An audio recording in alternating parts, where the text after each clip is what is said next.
प्रगती केली ही बँकेच्या शताब्दीच्या वर्षात या व्यासपीठावरून सांगण्यात आलेली. आपल्या बँकेने आसपासच्या सोलापूर, कोल्हापूर, सातारा, पुणे, अहमदनगर या सर्व जिल्ह्यांच्या बँकांचं क्षेत्रफळ, गावांची संख्या याचा तुलनात्मक अभ्यास केला तर आपल्या लक्षात येईल की या 5 प्रमुख चांगल्या बँका देशात राज्यात चालल्या त्यातल्या सर्वोत्तम बँक म्हणून आज सांगली जिल्हा मध्यवर्ती बँकेचा नावलौकिक तयार झाला. आपल्याकडे 700 गाव आहेत. पुणे जिल्ह्याला 2200 गाव आहेत. नगर जिल्ह्याला पण अशीच काहीतरी गाव आहेत. शेजारचा आपल्यापासून बाजूला वेगळा झालेला सातारा जिल्हा त्यांनाही 1100 का 1200 गाव आहेत. कोल्हापूरला देखील तसंच आहे. आपला जिल्हा त्या तुलनात्मक लहान असताना देखील आपल्या जिल्ह्यामध्ये आपण जवळपास 17,967 कोटीचा व्यवहार यावर्षी केला, बिझनेस केला. 208 कोटीचा आपल्याला फायदा झाला. पण सगळ्यात महत्वाचं म्हणजे 10,000 कोटीचा टप्पा ओलांडून आता डिपॉझिटला आपण पुढे गेलो. मी बँकेच्या सर्व संचालक मंडळाचं अभिनंदन करेन की त्यांनी एकत्रित एकदिवसीपणानं काम केलं आणि या जिल्ह्यातल्या शेतकऱ्यांचा, जनतेचा विश्वास संपादन केला. म्हणून हे गौरवित यश आपल्याला मिळालेलं आहे. या निमित्तानं आमचे खासदार विशाल पाटील आज उपस्थित राहू शकले नाही, लोकसभा चालू आहे, आणि विश्वजित कदम त्यांच्या पक्षाच्या कामासाठी उपस्थित राहू शकले नाही. पण या दोघांचाही विशेष या ठिकाणी मी करेल की या सगळ्यांनी सहकार्य केलं म्हणून एक चांगली बँक आम्हाला 5 वर्षात पुढे नावावर आणण्याची संधी मिळाली. आज खरं म्हणजे आपल्या मध्ये एक मला कसबे डिव्हिजनच्या सोसायटीत जायला जाऊन एक कार्यक्रम करायची संधी मिळाली. त्यावेळी शेतकऱ्यांनी मागणी केली की ऊसाचं कर्ज वाढवा. आता ऊसाचं कर्ज वाढवण्यासाठी जो आकडा ठरलेला आहे तो जिल्हा अधिकारी, कलेक्टर यांच्या बरोबर एक टेक्निकल कमिटी आहे. ते कर्ज वाढण्याची क्षमता किती असावी, कितीपर्यंत वाढवायची ते आकडे ठरवतात. त्यामुळं आपल्याला बँकेला इच्छा असून तसा निर्णय घेणं शक्य नाही. पण मगाशी एका शेतकऱ्यांनी प्रश्न विचारला की देवस्थानच्या जमिनी आहेत, वर्ग 2च्या जमिनी आहेत, त्यांना आपली बँक कर्ज देत नाही अशी बरीचशी तक्रार आहे. आताच मी एका कोठिवडी गावातून बाहेर येताना एकानं हात थांबून मला सांगितलं की या बँकेच्या कार्यक्रमाला जात आहे तर हा विषय काढा. मला माहित नाही की आपण का देऊ शकत नाही, पण कर्ज दिलं आणि त्याचं लिंकेज व्यवस्थित असेल तर जिल्हा मध्यवर्ती बँकेनं याचा मागणी बऱ्याच गावात आहे. त्यामुळे याचा विचार बँकेनं करावा. वर्ग 2ची किंवा देवस्थान जमीन असेल आणि कुणी शेतकरी करत असतील तर त्या बाबतीत वेगळा विचार करायला हरकत नाही अशी माझी विनंती आहे. आज या निमित्ताने आपण जिल्हा मध्यवर्ती बँकेच्या सर्वसाधारण सभेला एवढ्या मोठ्या संख्येने येतात याची एवढी मला माहिती नव्हती. पण बाहेरही जवळपास तेवढीच गर्दी आहे. म्हणजे जिल्हा मध्यवर्ती बँक लोकांच्या जवळ किती पोहोचलेली आहे याचं हे उत्तम उदाहरण आहे.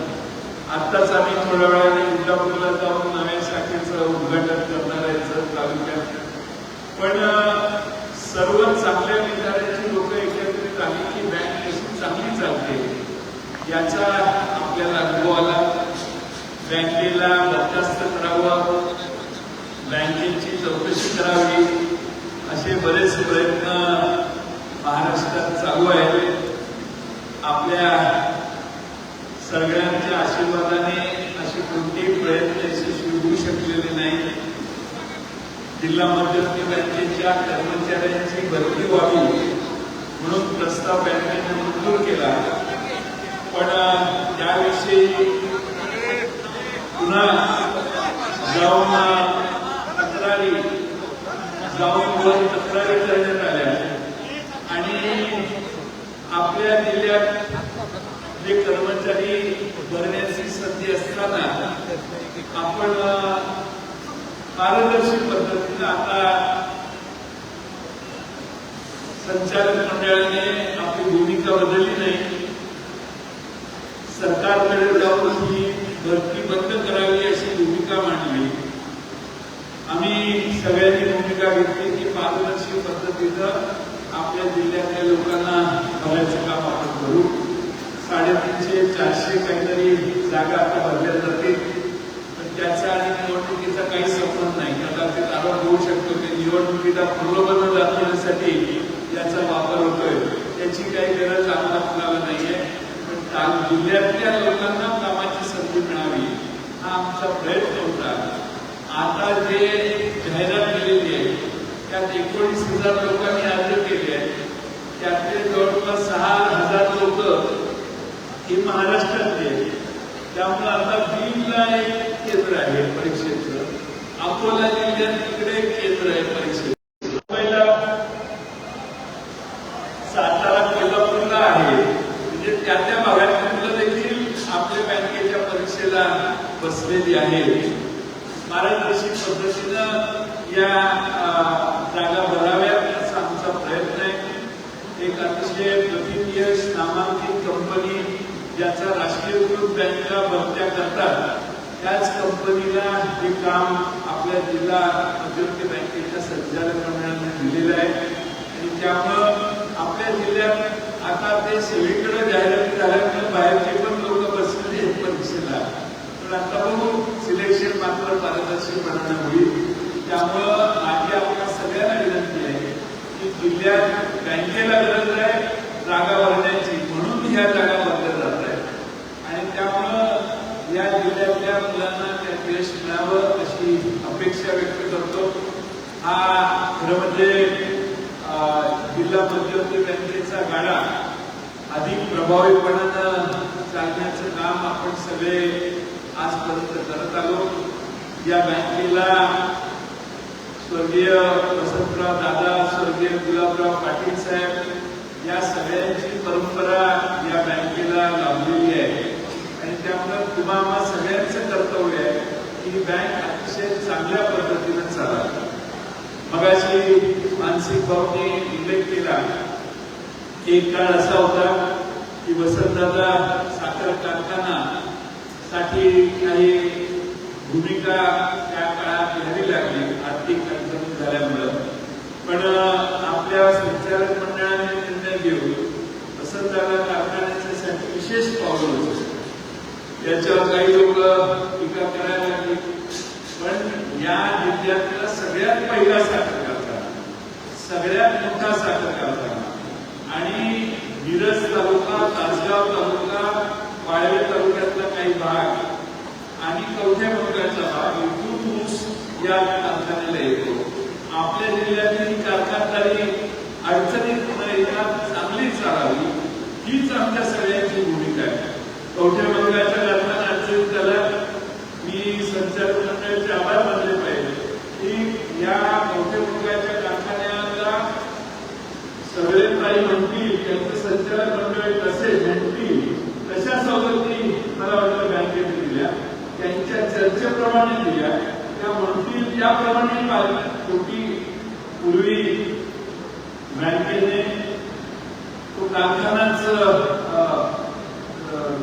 याच्यात घेतला, औषधात घेतलेला काय म्हणतात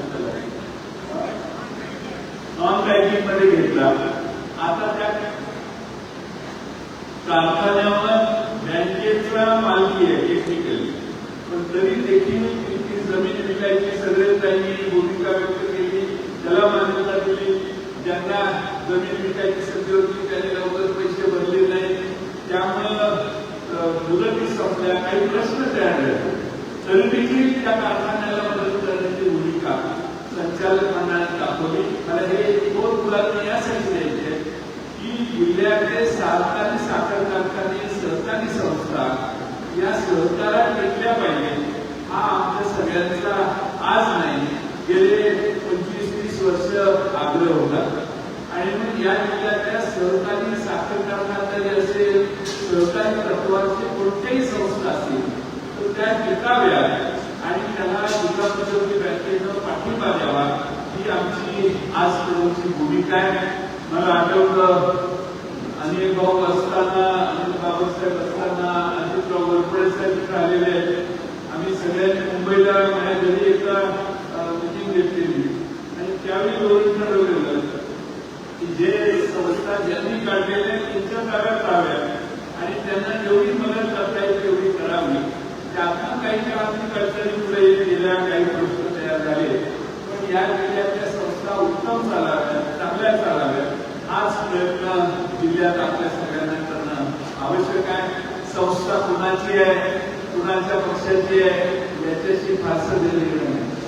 संस्था चालली पाहिजे, 4 लोकांना हाताला काम मिळालं पाहिजे, शेतकऱ्याच्या मालाचं प्रोसेसिंग होऊन त्याला 4 पैसे जास्त झाले पाहिजे, हीच भूमिका आहे.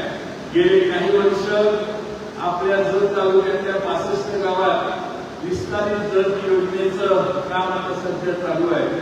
हे काम ज्यावेळी पूर्ण होईल त्यावेळी जत तालुक्याचा 65 गावांचा पाण्याचा प्रश्न सुटला की मला खात्री आहे की ती गावं देखील प्रगतीच्या मार्गाने अधिक वेगाने जातील आणि जिल्हा मध्यवर्ती बँकेचे त्या भागातलं काम देखील जबाबदारी देखील वाढेल असा माझा विश्वास आहे.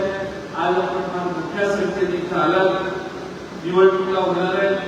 निवडणुकात अलीकडे वेगळ्या पद्धती अवलंबायची पद्धत सुरू झालेली आहे. माणसं पळवणे, माणसांना दमदाटी करणे, माणसांना जाऊन माणसं उचलून पाहिजे ते ठराव करणे, ही प्रथा सांगली जिल्ह्यात यापूर्वी कधी नव्हती. पण ही दुर्दैवाने प्रथा काही भागात या जिल्ह्यात पडायला लागलेली आहे. काही घटना अशा झालेल्या आहेत आणि त्यामुळं या सहकारी चळवळीमध्ये चुकीची लोक घुसणं, गुन्हेगारी प्रवृत्ती या सहकारी चळवळीत घुसणार नाही याची देखील काळजी आपल्याला हातात हात घालून वसंतराव दादांच्या या जिल्ह्यामध्ये आपल्याला करून दाखवली पाहिजे. या जिल्ह्यातल्या सहकारी चळवळी आपण पूर्ण ताकदीनं चांगल्या सत्प्रवृत्तींना प्रोत्साहन देण्यासाठी या सहकारी संस्था एकत्रितपणाने चालवतोय आणि म्हणून माझी आपल्या सगळ्यांना विनंती आहे की अशा वेगळ्या प्रवृत्त्या या सहकारी संस्थांमध्ये शिरणार नाही याची देखील काळजी तुम्ही सगळे घ्या असा विश्वास मी या निमित्ताने व्यक्त करतो. आज मोठ्या संख्येनं आपण या ठिकाणी आलात. मला मानसिंगराव नाईक यांनी विचारून सांगितलेलं की 5वी शेवटची जनरल सभा आहे आणि मग निवडणूक आहे, त्यामुळं मी पहाटे मुंबईला घेऊन आलो आणि सकाळच्या इथं पोहोचलो. पण मानसिंगराव नाईक यांनी गेले 5 वर्ष अतिशय चांगली संस्था सांभाळली, चांगल्या पद्धतीने कारभार केला, सर्वांना दिलासा देण्याचं, विश्वास देण्याचं काम केलं. म्हणून मानसिंगराव नाईक आणि जयश्रीताई या चेअरमन वाईस चेअरमन या दोघांचे मी मनपूर्वक अभिनंदन करेन, संचालक मंडळाचं अभिनंदन करेन आणि माझं या निमित्तानं आपल्या सर्वांना बोलण्याची संधी मला मिळाली त्याबद्दल मी आपल्या सगळ्यांचे आभार मानतो. तालुक्यामध्ये आम्ही सगळे येऊ त्यावेळी त्या दूध संस्था, पाणी पुरवठा संस्था, सोसायटीचे प्रतिनिधी सर्वांना भेटण्याचा उपक्रम पुढच्या महिन्यात 1 महिन्यात आम्ही सगळे करू. त्यावेळी आपल्या सगळ्यांचा चांगला प्रतिसाद मिळेल आणि या जिल्ह्यातल्या सहकार